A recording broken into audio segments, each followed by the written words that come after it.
Hi, my name's Gavin Bottrell. My website's timewarpgolf.com, and in this video I shall be showing some of the putters that I have in my collection, from some of the earliest to some that date up to about 1930. These are some of the putters I'll be talking about, and given that there's quite a lot here, I'm going to split this video into two or possibly even three separate videos. What I've done here is I've arranged these putters into date order, and also I've put with them the corresponding balls that would have been in use at the time. So just to give a quick overview, here we've got clubs and a feathery golf ball, which generally were in use up until the early 1850s. Then we've got a gutta percha ball, which was generally in use from 1850 to about 1903, perhaps even 1905, something like that. Then we've got a bramble ball, which has a gutta percha cover over a wound elastic band inner. So they came in about, 1898 was the patent date for the Haskell. So generally between about 1898 and up to about 1914, something like that. And then we've got some putters that would have been used with balls in the 1920s that had square mesh, square dimples like this. This is a nice Spalding, and just for interest, here I've got these two balls sitting on some early paper tees, of which I was lucky enough to pick up a box a few years ago, and they're called Army. Well, they were made to promote Army brand cigarettes. Okay, so let's have a look at these putters. Right, well, I would consider this one of the oldest clubs that I actually own, and whether it's a putter or a club that's made for chipping is debatable. But whatever it actually is, it's about 36 inches long. So it falls into the ream of a club that's made for hitting short shots, and this is weighs an absolute ton. It is very crude, clearly hand forged. You can see there the seam that the blacksmith made as he forged the head. A very, very thick blade.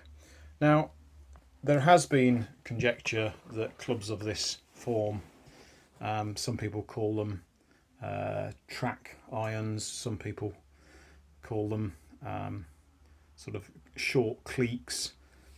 My feeling is that given that putting greens really didn't come into being as a separate entity on the golf course, I don't know what year, but certainly it was into the perhaps about second quarter of the 1800s. I would not be surprised that clubs like this were used effectively to get the ball perhaps from the edge of the putting green up towards the hole, and perhaps even almost chipped into the hole with feathery golf balls. So I've included it here as perhaps a very, very early putter. This is the feathery, one of my featheries here. This one's by Alan Robertson, one of my pride and joys. Okay, so certainly from the late 1700s, players were using wooden headed putters much like this. Now this one, as you can see there, carries the McEwen stamp. I think that this putter probably dates from around about 1850. You can see there it has a very upright face, hardly any loft on it, and it has a very thin horn slip down the leading edge. It's got a scare neck joint here between the shaft and the head, where the two things don't go into each other, they just butt up against each other and are then glued and whipped. And what's interesting to me is when I look at some very old whipping like this, it sets really quite hard, and you have to actually handle these sort of clubs of this age quite gently, really. Anyway, big slug of lead in the back to give it quite a lot of weight. So they're really two putters here that I'd say are from the feather ball era. Then moving on, this club has the name W. Wilson, maker St Andrews, and it's brass, or sometimes called gunmetal. It has a sharp neck crease here, and that's always a good sign if you're trying to look to date earlier irons or putters. If it has a sharp crease here and quite a thick top line. Now, for example, if you just then put this one next to this early one, it becomes clear just how big the earlier one is in relation to this one. So I can't remember exactly when Willie Wilson was making clubs, but certainly by about 1880. Whether he stretched back into the 1870s, I'm not quite sure.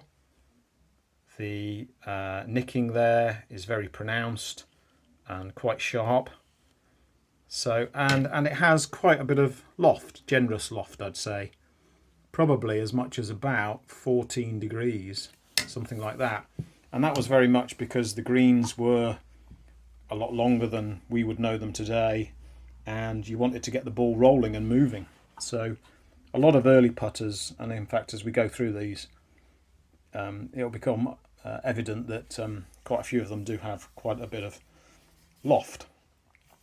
So if you are a gutter ball player, and there's a growing band of people across the world who are looking to play with gutta percha balls, this is the sort of putter that you might want to put in your bag. Whilst they are early, they're not, in terms of value, as much as something like this.